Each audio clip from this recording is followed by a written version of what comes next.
Some former prominent believers have acknowledged this reality.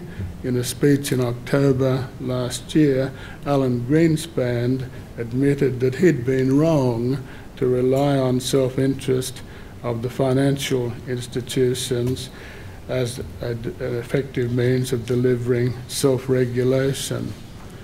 And some international institutions also, including, I think, the IMF, now seem to be more favourably disposed to greater regulation than they were in the past.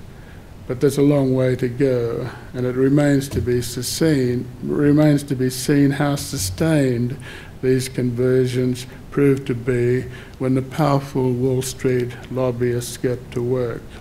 Predictably, Republicans view suggestions to regulate non-banks in the US, for example, as killing off an entrepreneurial spirit.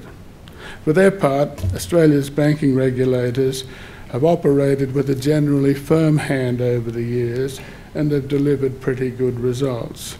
As far back as the mid-1980s, the Reserve Bank was expressing concerns that deregulation might encourage imprudent behaviour by the banks. They were right, as the problems of the late 80s demonstrated, but those excesses actually spurred the central bank on to put more effort into properly managing risks in a deregulated system.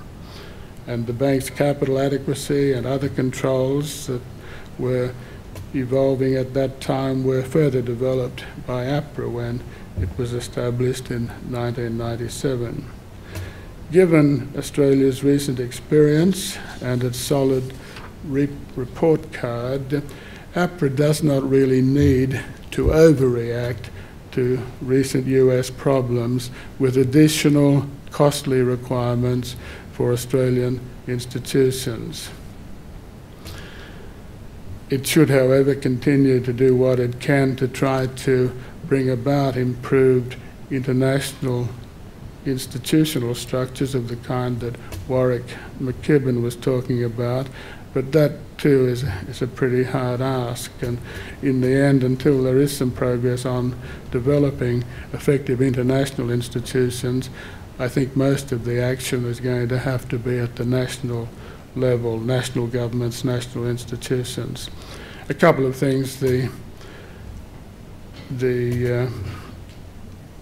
regulators might consider, so far as the banking system is concerned, is the possible separation of Australian banks and like institutions in those dedicated to straightforward banking products and those more engaged in investment and speculative activities, and perhaps contemplating developing different regulatory regimes for each group.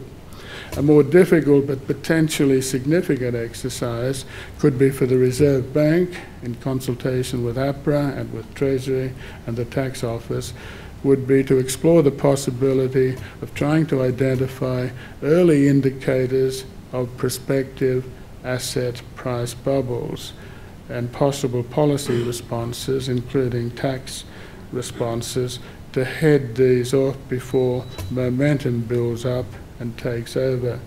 As I said, a difficult task, but if progress could be made in that, that could well help the implementation of monetary policy in the future, which I suspect is going to be more about threats from asset price bubbles and threats to financial stability rather than the task of just managing demand as such.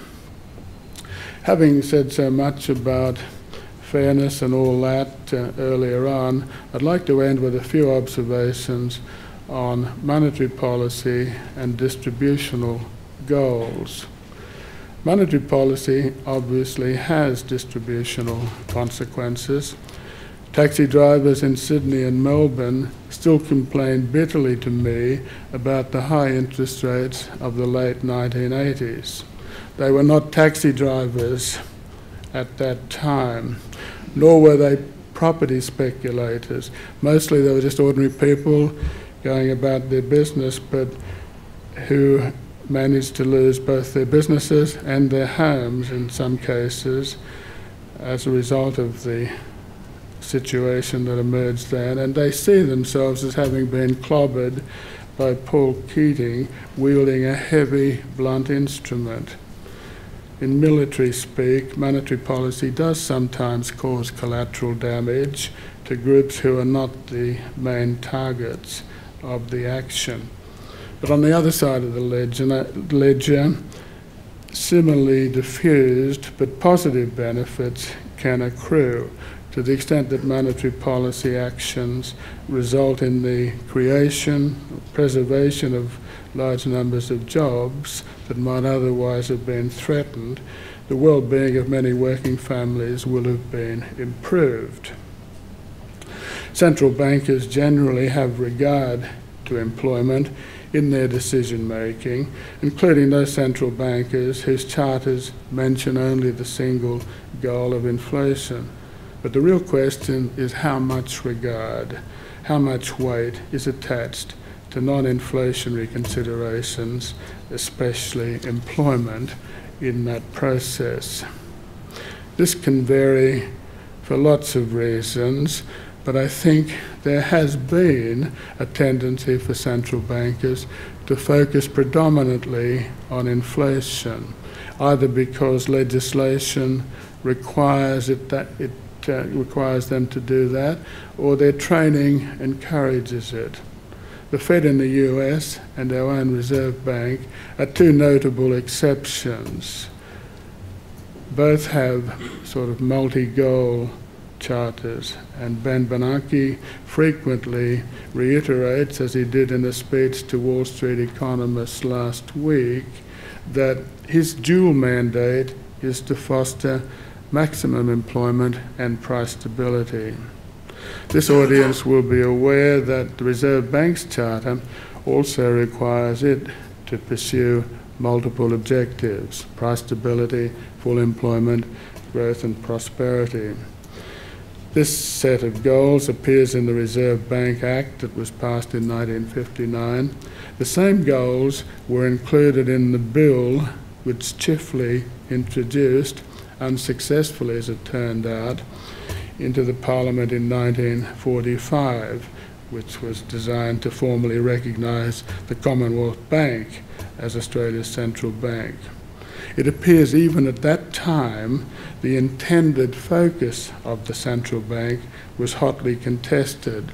It seems that Coombs and his colleagues in the then Ministry of Post-War Construction were keen that a commitment to full employment be reflected in the legislation establishing the bank, but the Treasury and the bank itself argued that price stability should be the primary focus. In the end, it was agreed to include both and to add the third of, in effect, economic growth and prosperity. I've always been a supporter of the Reserve Bank's multiple goal charter. Trade-offs between price stability and employment are inherent in most monetary policy decisions, and I think the explicit reference to employment among the legislated goals of the bank is a plus.